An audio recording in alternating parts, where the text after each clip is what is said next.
Good morning, children. This is Mrs. Anju Malim from Springfield School, Masap Tank, biology teacher for class 10. As you all know that we are doing revision, so we are going to start today with the last lesson of our portion, that is heredity. It is very important, very interesting, and you have to pay a lot of attention. I request you all to watch the video attentively, listen carefully, understand the concept clearly. I will first focus on the 4 marks questions, so kindly pay attention and listen. Explain monohybrid cross with an example. First of all, you should know what is monohybrid cross. It is there in my next video, difference between monohybrid cross and dihybrid cross. Monohybrid cross means making a cross between the plants using only single trait, single character, that is called as the mono. Like if you select only one tall plant and one short plant, then it is called as monohybrid. A monohybrid cross is a genetic mix between two individuals who have homozygous genotypes or genotypes that have completely dominant or completely recessive alleles which result in opposite phenotypes for certain genetic trait. What is the genetic trait here? Height, tall and short. What is homozygous genotype? Two capital T's. Homo means same. So two capital T's are same and two small t's are same. There is no one capital and one small. They are either two capitals or two smalls. If you take one capital and one small t, then it is called heterozygous. Okay. Now the cross is made like this. Tall plant TT, dwarf plant Tata. I will call the small t as Tata. Then what are the gametes coming from the parents? One capital T and one small t. So the progeny, the F1 generation will be heterozygous. As you can see, one capital T and one small t is called as the heterozygous. But because the dominant T is there, they are all, capital T is there, they are all tall. So 100% tall progeny in F1 generation. And if you make a cross between the F1 generation, like you can see in the F1 on selfing, you can see F1 on selfing. What are the gametes? One capital T, one small t, again one capital T, one small t. So we will take it as male and female. Can you see in this checkerboard? Checkerboard is called as the Punnett square. Remember children, this is called as the Punnett square. Now there is one male on the top and below it is female. These are the signs we use. So one T and ta for male and one T and ta for female. Now the cross is made. You have to select both from both the columns and write. From here capital T and there capital T, two capital T's. And one capital T and one small t, you get theta. Again you get theta and last you get tata. So what do you get here? You get one capital, tall homozygous, two talls heterozygous and one short homozygous. So what is the phenotypic ratio? Phenotypic means how do they appear? Three talls are appearing, even though one is homozygous and two are heterozygous, totally three are tall. So 3:1 is the phenotypic ratio. And if you observe the genotypic ratio, it is 1:2:1 because one is homozygous, two are heterozygous tall and one is homozygous short. Children, this is not enough if you just draw the Punnett square. You have to write all the points that I have given in the PDF. If you just draw the Punnett square and show the monohybrid cross, it's not enough. Let us take the example of yellow and green. Yellow is two capital Y's and green means two small y's. So if you observe here, if you make a cross between the dominant yellow and the recessive green, in the F1 generation you get all yellow only because capital Y is present there. Heterozygous yellow you are getting. So the heterozygous F1 offsprings produce two kinds of gametes again to get the F2. In the F2 generation it is same as we got before in tall and short, yellow and green. So we will get it as 3 yellows and 1 green. Phenotypic ratio, and genotypic ratio is 1:2:1. As you can observe in this slide, genotypic ratio is 1:2:1 and phenotypic ratio is 3:1. What is the law of dominance? In a cross of parents that are pure for contrasting traits, only one form of the trait will appear in the next generation. Pure means homozygous you have to take.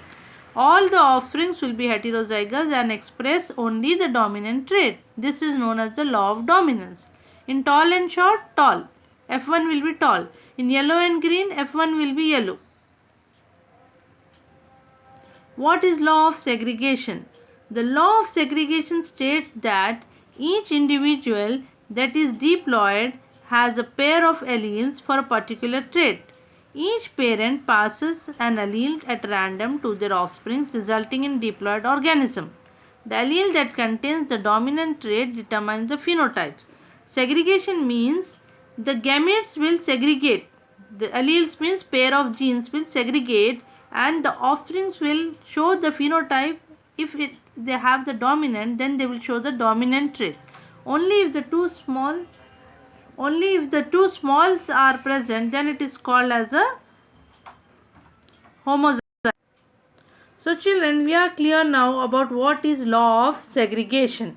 Law of segregation states that two alleles coding for the same trait separate during the gamete formation. Yes, we have already seen. Now what is explain the dihybrid cross with an example. Dihybrid cross means taking two traits at a time. A cross allows us to look at the pattern of inheritance of two different traits at the same time. For example, say we are crossing two pea plants. The two pea traits we are looking at are seed color and shape. The two are there, color and also the shape. The first seed is green and wrinkly and the second is yellow and round. Here yellow and round will be dominant, green and wrinkle will be recessive. As you can see here, round and yellow means two capital R's and two capital Y's.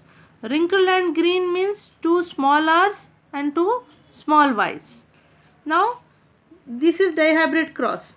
The gametes form will be like this as shown here. Then F1 generation, you are having the capital R and also the capital Y. That shows it is round and yellow.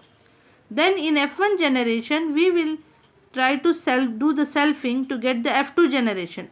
For the F2 generation, we make this Punnett square. This is called as a checkerboard.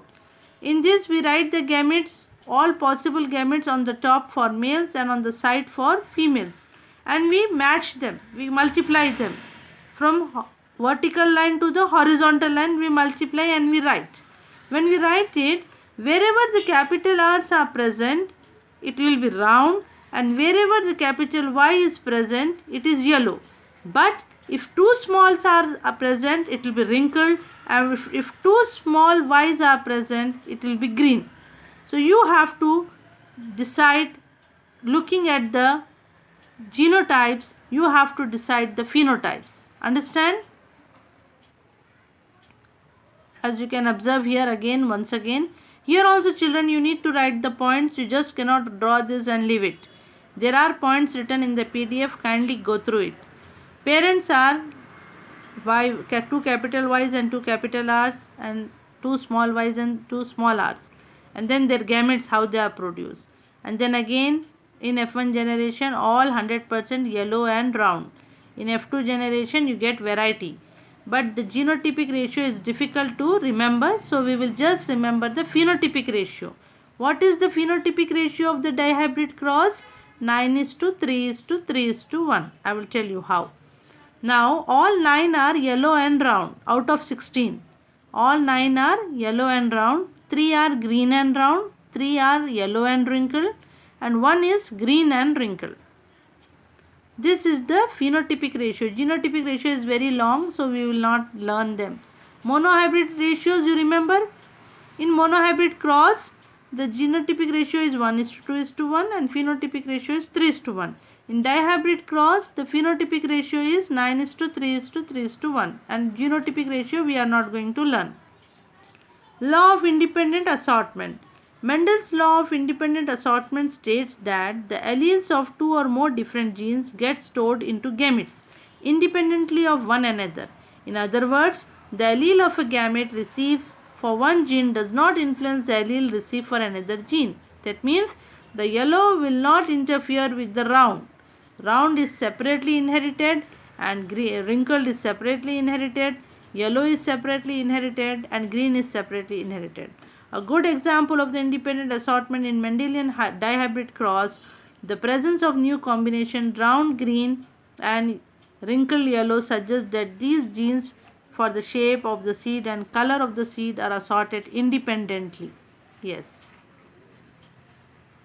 Now we will see how is the sex determination done in human beings. Describe the or explain the process of sex determination in human beings. You know, children, in human beings there are 23 pairs of chromosomes, that means 46 chromosomes, out of which 22 pairs are called as the autosomes and one pair is called as the allosome, sex chromosome. In that one pair the female will have two capital X, that is why it is called as the female, and the males will have one X and one Y chromosome as the sex chromosome. So males are XY and females are XX. In female, pair of chromosomes have both X chromosomes, XX, whereas in males, the pair of sex chromosomes have X and Y.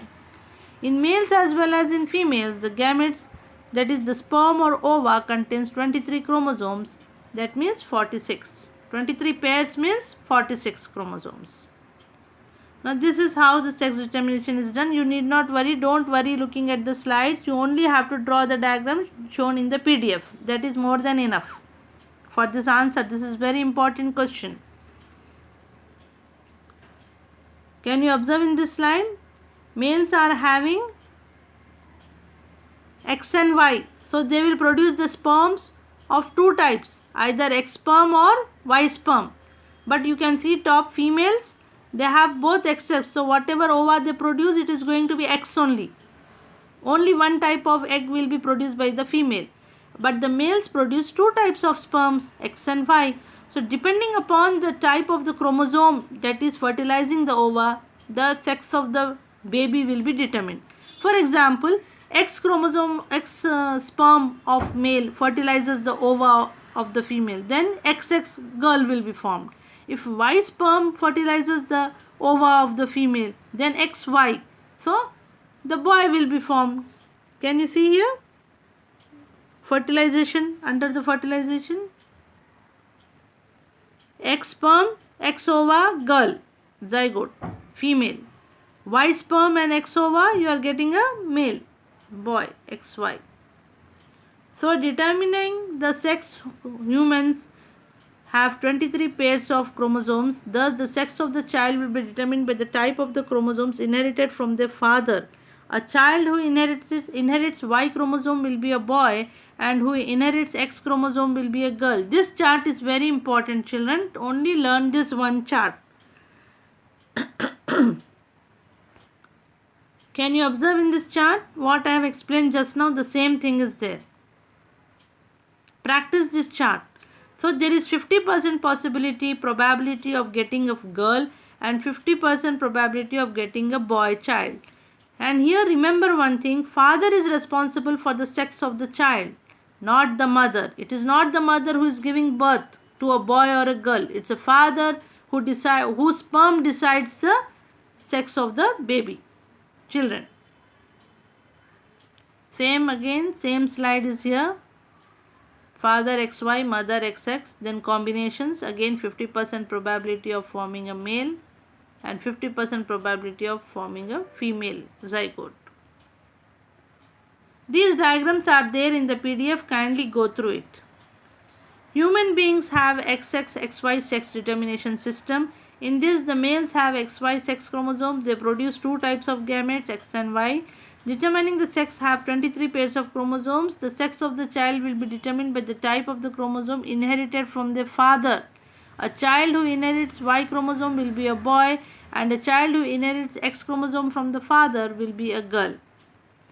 I hope you all understood the concept. See children, this lesson, if you find it complicated, start learning. Only 3 questions I have covered in this video: monohybrid cross, dihybrid cross, and sex determination in human beings. Kindly learn these 3 answers. In next video, I will focus on the short questions. finish one lesson in 1 week time. I wish you all good luck for your preparations for upcoming pre-finals and board exams. Thank you very much for watching this video.